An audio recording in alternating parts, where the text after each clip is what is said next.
Hello, my YouTube lovelies. How are you today? It is a rainy day in Southern California. It's Monday, January 26th, 2015, and today is my week 40 update. And I have to show you, wait, let's see if I can show you. Come here. Dale Cooper is making a guest appearance again. Hey, Dale Cooper, say hello. Okay, enough cute kitties. What's up? Week 40. Can't believe I'm week 40. It seems like just yesterday I was starting out this journey, but it was actually right at, well, a little bit over a year ago in January of 2014. My highest weight then was 402 pounds. My surgery weight was 360.6 pounds. My weight last week was 234.6 pounds, and my weight this week is 232.8 pounds. So that's a 1.8 pound loss since last week, a 127.8 pound loss since surgery, and a 169.2 pound loss since last January of 2014. And I always say this, but that's amazing. I'm excited to get to 175 and then 200 and then whatever else comes next after that. So I had my 9-month appointment. Sorry, Dale Cooper's using the Kindle to scratch his face on. Stop it. Sorry. I had my 9-month surgiversary appointment this week, which was fine. I mean, they didn't tell me well, actually they did tell me two things I wasn't aware of. One was that they released me to take non-steroidal anti-inflammatories. I think she's like the dietitian nutritionist, and she said the recent research is showing that there is no difference in adverse effects for people with VSG than people who don't have bariatric surgery or don't have the sleeve. So that's nice because Tylenol has never really worked for me. I do think they want you to stay off of it for quite a while your stomach's healing, because I know at one point I had a really severe toothache early on in my journey, and I called my surgeon's office to ask if I could take some Advil or Aleve, and they said no way. But now I can if I need to. Nothing's hurting now, but if it does, I can take some Advil. So that's awesome. The other thing she told me was that I needed to be eating 1,200 calories and at least 80 grams of protein a day. I had gotten a little slack in terms of tracking, in terms of eating protein. So I was probably doing about 1,000 calories most days and between 40 and 60 grams of protein, which I know is not enough. She said that I needed to keep the calories up because with the amount of weight that I've lost, that even with the strength training that I do, I need to be eating that many calories or I'm going to lose muscle mass. So I'm doing it. It's not really that hard, even though I did say to Tanya probably 3 or 4 months ago that I couldn't imagine the day when I could eat 1,200 calories. And, you know, I'm eating it. It's not a problem. It makes me nervous, but I'm doing it. I just saw loss this week. I actually, like last Monday when I made my video last Monday. Oh, I made my video last Tuesday, and I had actually gone up from my Monday weight because we had gone out on Monday and I had eaten things I wouldn't normally eat and had alcoholic beverages. So I had actually gone up like the amount of weight I'd lost the week before, and that actually didn't come off plus some until this weekend, which seems to be when I really lose most of my weight over the weekend. I don't know why that is. So, what else did she tell me in my 9-month appointment? I think that's it. I did get my lab results back, and I have Kaiser, and you can look at your labs. You get an email when your labs come in, and you can go look at them online. My potassium was low, which it was low before surgery, too. But my regular doctor had never prescribed a potassium supplement. So the dietitian did prescribe one, and also she called today and said I actually needed to take 2 for like 3 days instead of 1 and go back and have my blood tested on Thursday.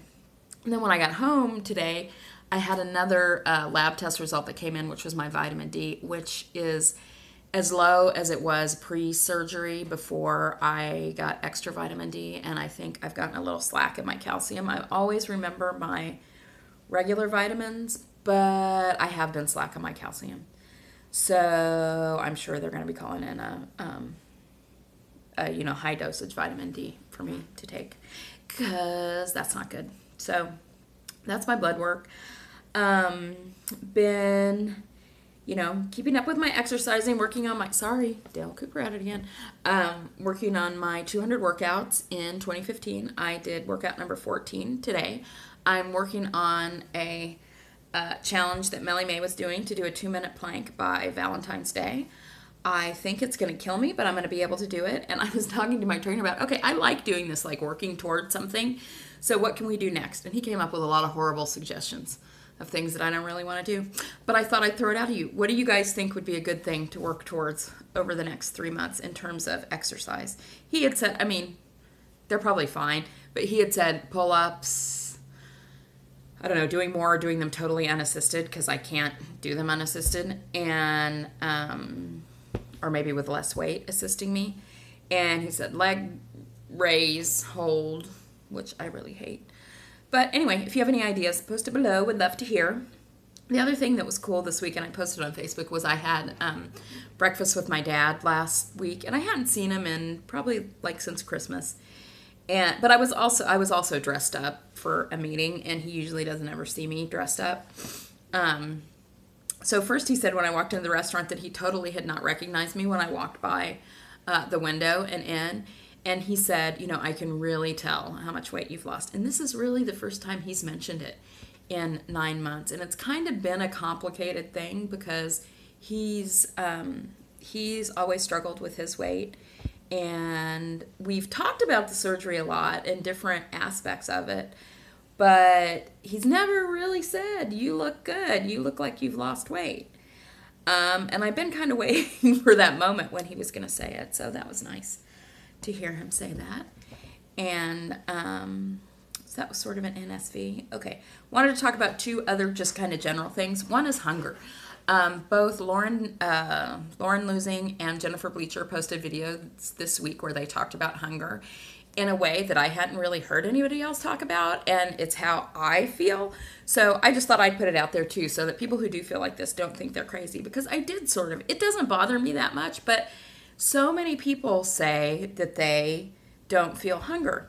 And I pretty much, Jesus, Kat, pretty much every time I see Patty, I'm like, do you feel hungry yet? And she always says no. And I'm like, damn it.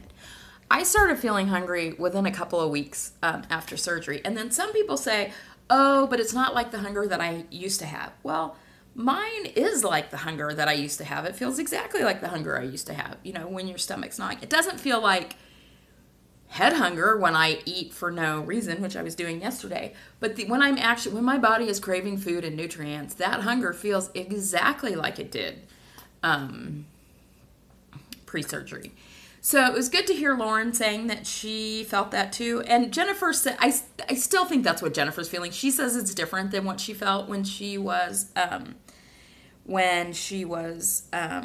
pre-op, but kind of the way she described it sounded like it was sort of the same. I actually don't mind that, because truly, and this is something I'm going to be working on, truly, if I only ate when I felt that way, it would be fine. And that hunger is satiated very quickly. I don't have to eat very much to not feel that way anymore. And it's really just a sign. We should be listening to our bodies telling us when we need to eat, and not our heads, or not because it's 6 o'clock or whatever. So I don't think it's a bad thing, but I did sort of feel crazy because everybody else says they're not hungry, or they don't. If they feel hunger, it's in a different way than they did before, or it's head hunger. I have head hunger, but this is not head hunger. This is body physical hunger. So I just want to put that out there. If you feel that, you're not crazy. There are other people who feel that. And the other thing I was just thinking about this weekend, because yesterday I had sort of a bad food day where I just wanted to eat everything that there was in the house. And also this week, I've brought foods into the house that I should not have in the house. And I know better than to have in the house. And one of them I ate, because if I have them in the house, I'm going to eat them all. And one I did eat it all. And the other one I did a very, I I guess, eating disorder behavior in that I wanted to stop eating it, so I poured dishwashing liquid all over it and threw it away. So, because I didn't want to eat it. But those things were Lindt, what are they called? Lindt chocolate truffles. Really, really, really, really good. I bought those on Saturday, and I ate the whole bag over 2 days, which there's probably like, I don't know, there's like 12 in a bag, and 3 have 220 calories. And that's just not food I should be eating. And then the other thing was, ever since I saw, I'm not blaming other people, but ever since I saw Gastric Tiger post about, he had posted some kettle chips that he'd had, I started craving kettle chips. And I bought a bag of kettle chips, and I did it consciously because in the store I was like, oh, those sound really good, but you shouldn't buy them because you know what's going to happen. And what did I do? I bought them anyway. And I ate way too much of them. But at least, like I said, with those, I stopped. And Dale Cooper wants to be a YouTube personality, don't you? But I got rid of them before I ate the whole bag. But I could have eaten the whole bag. So that kind of leads me to my...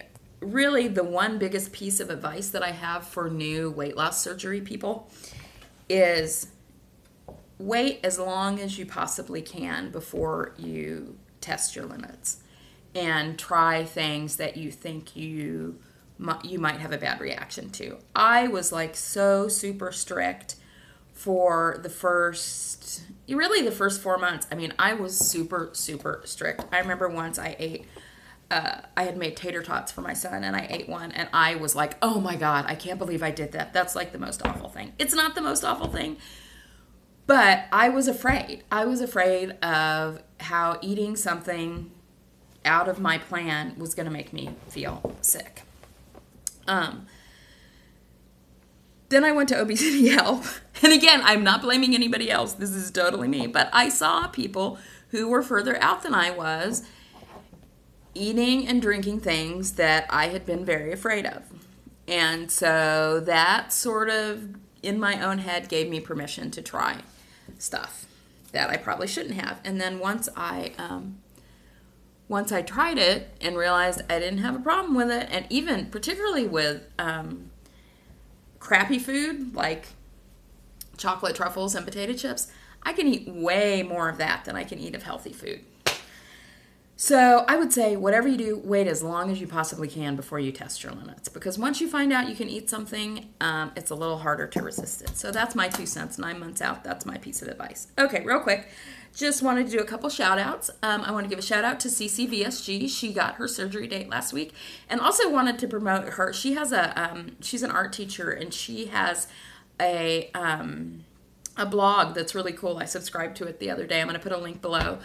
That's teaching kids about art. And I'm learning about art. She had a great post today called Masterpiece Monday, where she talked about a particular painting, and I found that very interesting. So if you have kids, I think it's aimed at educators, but if you're a parent or if you're someone who's not that educated about art like I am, it's very cool. So you may want to subscribe to that. I put a link down below.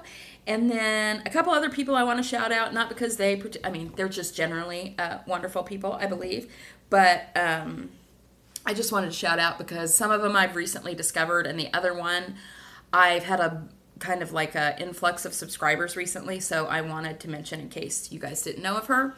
So the first person I want to shout out is Ezekial Goodwin. I did not know about him. I just started watching his videos and friended him on Facebook, and he has such a great positive energy that I really love.